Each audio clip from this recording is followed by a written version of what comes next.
Hello, everybody. Erev Tov. My name is Dov Lipman. I'm blessed to be the founder and CEO of Yad L'Olim. We welcome everyone to tonight's program. For those of you who are not familiar, Yad L'Olim was established 4 years ago with a goal of helping Olim with everything they need in terms of navigating government bureaucracy, both on the way to Israel, but especially once arriving in Israel. Thank God we've been blessed in 4 years to help over 45,000 Olim families, and that number grows even as we're speaking right now. There are Olim or prospective Olim writing to via our website, yadlolim.org, and in touch with our wonderful advisors and staff, and we try to help people through the entire Aliyah process. We also do government advocacy for the entire Olim community. I'm at the Knesset a few days a week. I go to committees related to Aliyah and Olim. We have an agenda of changes that we hope the government makes to make things easier for Olim, both to get to Israel and once they're settling in Israel. And as part of our programs, we also offer educational webinars, and you're experiencing one of those tonight. I just want to mention that Yad L'Olim relies on private donor support in order to provide our critical services. So if you are in a position to do so, you can go to yadlolim.org and make a tax-deductible contribution there. And now let's get right to tonight's program. I'm very excited to introduce Tzvi Gleiberman, who's a mortgage broker at Mortgage Israel. Since 2003, Mortgage Israel has helped thousands of Olim secure mortgages in Israel, in English, something which is really, really helpful, and even more significantly and more unique, with a smile. So two things that I think everybody can benefit for. As an Olim himself, Tzvi is passionate about helping fellow Olim plant roots and build their future here. We're approaching the parsha of V'haya ki tavohu el haaretz asher Hashem Elokecha noten lecha nachala. When you come to the land that God has given to you as a gift, as an inheritance, and nothing can be greater in terms of that than really rooting yourself in Israel and purchasing a home in Israel. But we know that it's complicated. We know that it's confusing, and having someone who can really guide you through that process is critical. So without further ado, I'm proud and honored to give the program over to Tzvi. Everyone, please sit back, relax, and enjoy. And also remember, if you can, to help support Yad L'Olim. Tzvi, the floor is yours. Thank you so much, Dov. So now I'm going ahead and sharing my screen. Just give me 1 second. Okay. Wonderful. Okay, so let me just mute everyone. Okay. Can everyone see my screen? Just if you could give me a thumbs up that you can see it. Okay, amazing. So let's go ahead and get started. So hi everyone and welcome. So as Dov mentioned, my name is Tzvi Gleiberman. I'm a mortgage broker with the Mortgage Israel company, as well as a currency exchange expert with WirePay Israel. And over the next 20 minutes or so, we're going to cover the basics of mortgages and home buying here in Israel, and then we'll open it up for questions. But first and foremost, why do we need to discuss buying a home in Israel or getting a mortgage in Israel? You have Google. You can Google your home buying questions. And if you have a mortgage question, you could walk into the bank to discuss your mortgage questions. So why do we need to be here tonight? So yes, that's absolutely true. You have Google, you're able to walk into a bank, but here's the reality, that unless you fully understand the process, you may not even know the right questions to ask. Additionally, there are situations where people hear less than perfect Hebrew, or they understand that you're not an Israeli native, and they try to take advantage. That's why educating yourself about the home buying and mortgage process is critical, so that you can make smart, confident decisions about your home purchase as well as your mortgage. So to that end, I run a WhatsApp group where I share insights and tips about buying a home here in Israel.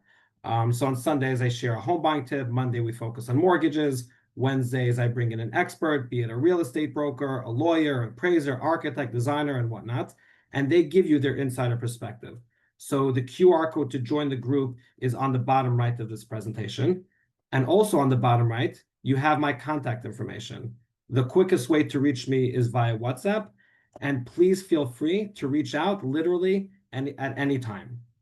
So understanding affordability as well as mortgage eligibility. So affordability, how much can I afford? You are renting currently and you're thinking of buying a house or a apartment. So how much can I afford? So the number one thing, and if there's one sentence that you remember from this presentation, it's this. The number 5,400 shekel. For every million shekel that you take out in the form of a mortgage, your average monthly repayment, assuming the fixed rate of 5%, which is a little bit higher than it is now, but let's just assume 5% and a standard 30-year mortgage, your average monthly repayment on 1 million shekel mortgage is 5,400 shekel. Now, if you could use that 5,400 shekel to whatever size mortgage you're thinking of looking at. So for a 1 million shekel mortgage, it's 5,400. For a 2 million shekel mortgage, it's 5,400 times 2. A 3.5 million shekel mortgage would be 5,400 times 3.5. You could use this 5,400 shekel number to give yourself an overall idea as to what the affordability of a mortgage is relative to the rent and other expenses that you have. If you look on the right side, I've even made it into a chart. So between 0 and 4 million shekels, that's the bottom left column. So if you take that amount as a mortgage, the middle column would be your estimated monthly payment. Now, how much will the bank lend me? So here in Israel, if you're purchasing your first home, and very critical, and you are either an Israeli citizen or an Israeli resident, the bank will lend you a maximum of 75% of the value of the home. So for example, a 2 million shekel home, the bank will lend you 1.5 million shekel, and then you'll be required to pay a down payment of 500,000 shekel. So the bank will lend you 75% as a mortgage, and you'll be taking 25% as a down payment. Now, a down payment, if, for example, if you're buying on paper, that down payment could be spread out over the time that your home is being built. But regardless, the bank will not lend you more than 75%. If you are not an Israeli citizen, or not an Israeli resident, or you are buying your second home, the bank will lend you a maximum of 50% of the value of the home. So if the home is worth 2 million shekels, the bank will lend you a maximum of 1 million shekels. So that's how much the bank will lend you and how affordable is a mortgage. Now, qualifications. What makes you eligible for a mortgage here in Israel? So there's 3 parts to that: income, credit score, and banking history. So income. The bank wants to see that you bring in enough income that you won't have an issue making your monthly mortgage payments. So the Bank of Israel has a rule that your income cannot be, your monthly mortgage payment cannot be more than 40% of your income. So for example, if you earn 10,000 shekels, your maximum mortgage payment cannot be more than 4,000 shekels. So how does income work? So you take your income, plus you take if you have a spouse, you take your spouse's income. You combine those 2 incomes, you look at the post-tax amount, and you make sure that it's not more than 40% of the post-tax income. So in our example, where you earn 10,000 shekel combined income, and your monthly mortgage payment would be 4,000 shekel, but what happens if it's 6,000 shekel? So that's where a cosigner or a guarantor comes in. So the bank will take your income, plus your spouse's income, plus a cosigner's income, combine all 3, and hopefully that number is more than 40%. A cosigner could be anyone who is a first-degree relative of either you or your spouse. So that means a parent, sibling, or child that has income. It could be income in Israel, it could be income out of Israel, they could be based in Israel, based outside of Israel, as long as they're a first-degree relative. So that's income. And if you look at the far right, the top hand chart on the far right, you'll see that if you take this amount of a mortgage, this would be your monthly payment, this would be the amount of income that you would have to show in order to be eligible for a mortgage. So that's income. Then you have credit score. Yes, there is a credit score system here in Israel. It works a little bit differently than outside of Israel, but we have a credit score nonetheless. The credit score that the bank is looking for is not a specific number. The credit score that the bank is looking for is that you don't have a lot of debts and creditors going after you. Not a missed electric bill, naturally, more of a bunch of hotel calls, serious credit issues. If you have issues with your credit, you want to speak with a credit specialist before applying for a mortgage. And the last thing that the bank looks at when they determine your eligibility and qualifications for a mortgage is your banking history. The bank will take the last, sometimes two, sometimes four, sometimes three. They'll take your banking history, make sure that you're not bouncing any payments. It's irrelevant how much you have or how much you spend or what's your balance. They just want to see that you're a trustworthy borrower, because when payments come, you're not bouncing the payments. So those are your three qualifications in order to get a mortgage. Now, what are the different mortgage tracks? In Israel, unique to Israel, the bank owns the mortgage, which means that they're able to offer you many different tracks of the type of mortgage that you are taking. So for example, they could offer you fixed, which in Hebrew is kavua. A fixed amount means you pay 3,000 shekel per month from now until the end of the mortgage. So it's stable, but there's less flexibility. So for example, if you want to pay it out early and so on and so forth. Then you, on the other extreme, you have variable, which is variable is, it could be tied to an interest rate. It could be tied to the bond rate, prime. It could be tied to the dollar. It could be tied to foreign currency. It could be tied to something, but it's in a completely variable way. So you have a lot of flexibility because hopefully you could take advantage of lower rates, but it comes with market risk in that it could go up.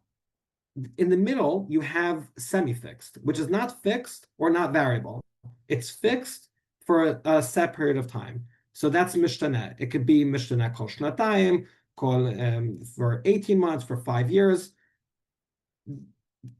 The main message when it comes to these mortgage tracks is that there are many different tracks, and unique to Israel, you can combine different tracks. You could do a partially fixed, partially variable, partially linked to the interest rates, partially linked to the bond rate, partially semi-fixed.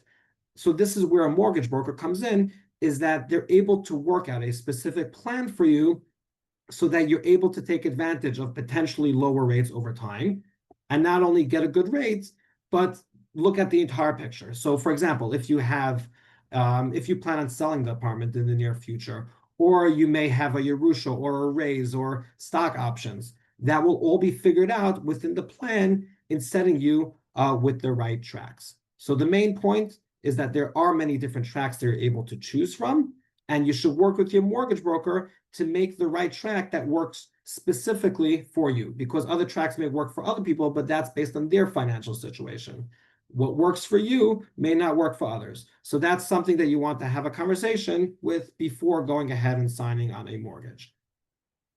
Next, what are your home buying costs? When you buy a home, I've broken it down into two different types of costs. One is your initial costs, and that is your down payment as well as closing costs.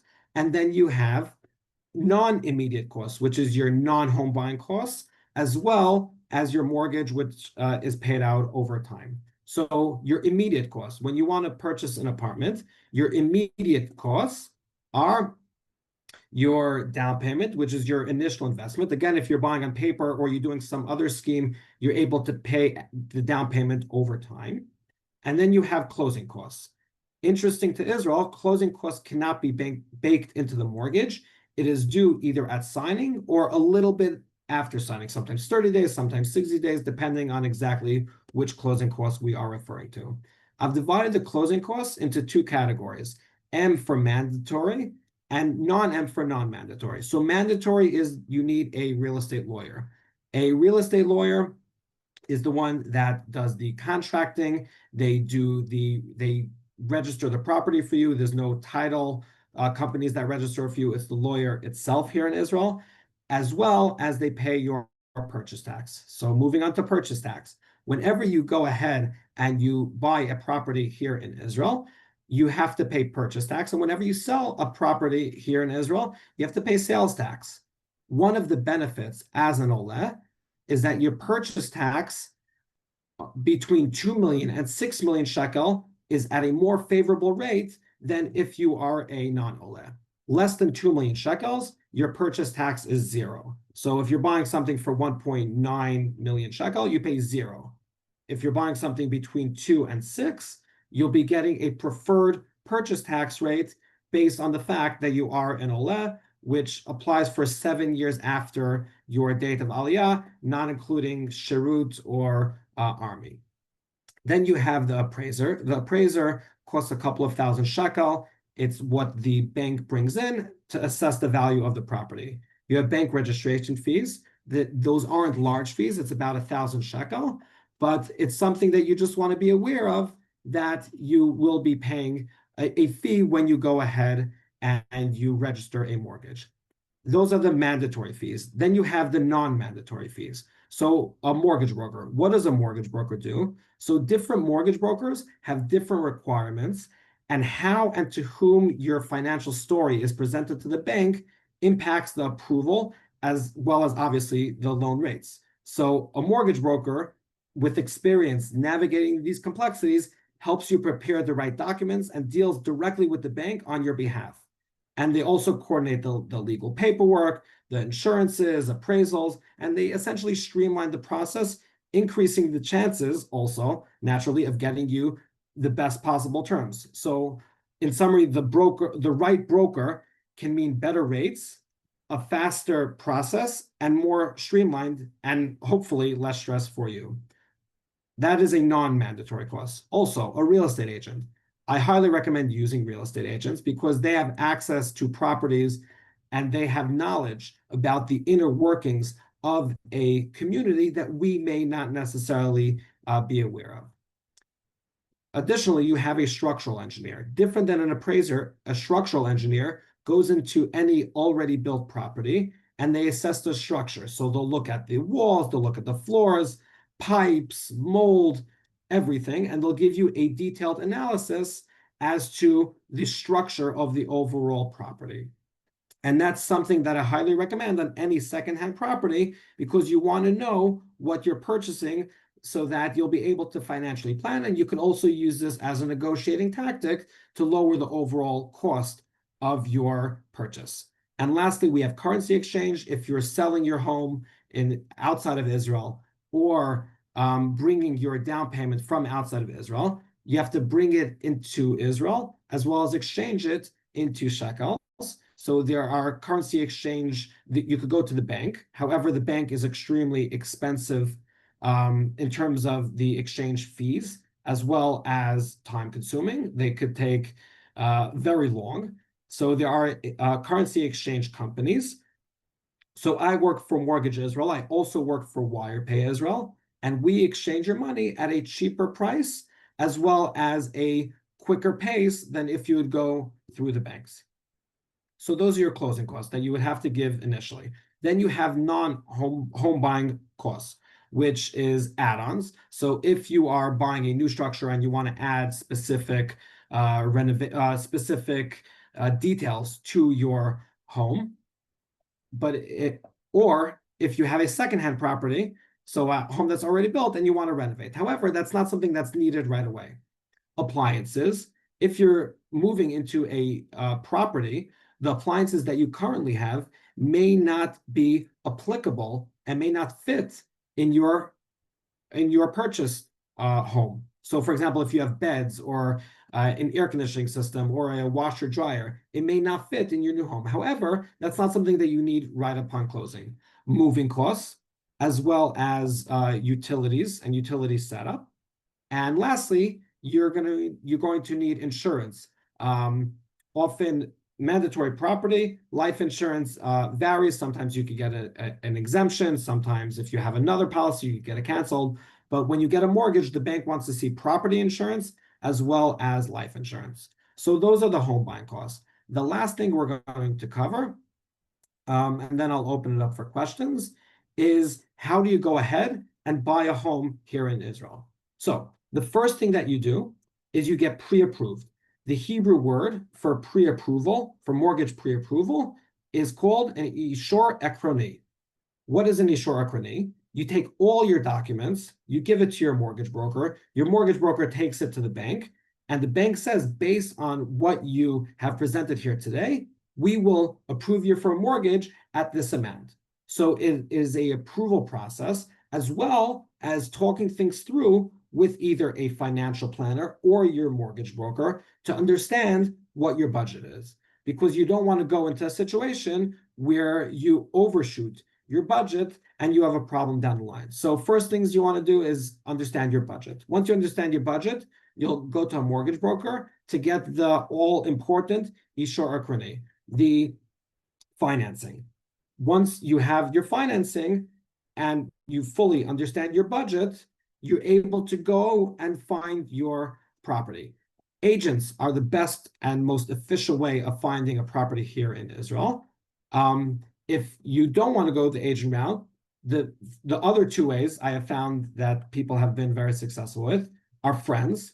I'm looking to buy a place in Netanya, Bet Shemesh, Kiryat Anavim, wherever, and just network around it. Or there's a website in Israel called Yad Shtayim, yad2.co.il, and it's the Craigslist of Israel, and you're able to see different properties and get an idea of what the value, and you could also actually go ahead and find the property that you're interested in through Yad Shtayim. Once you have found the right property, this would be the time to go ahead and find the right lawyer. So the lawyer is the one that does the contract review, the paperwork, the property registration, and whatnot.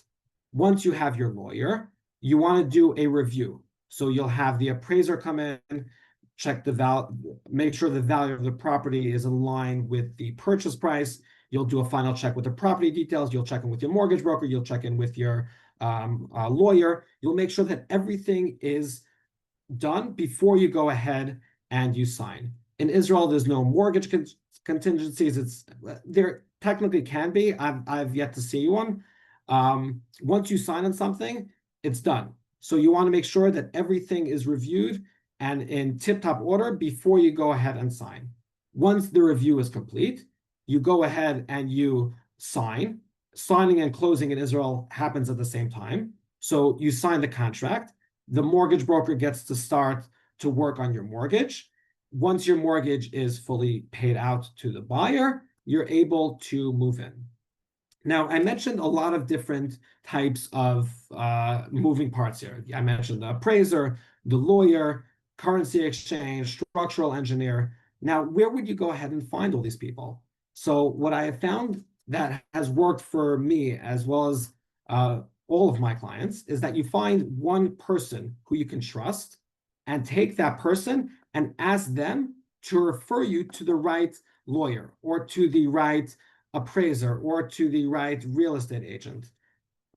Different lawyers work with different are specialized in different situations. The same way that a mortgage broker knows which bank to go to based on each specific situation, a mortgage broker also knows which real estate agent to go to for which type of situation, not just to match the personality, but to also match the specific needs.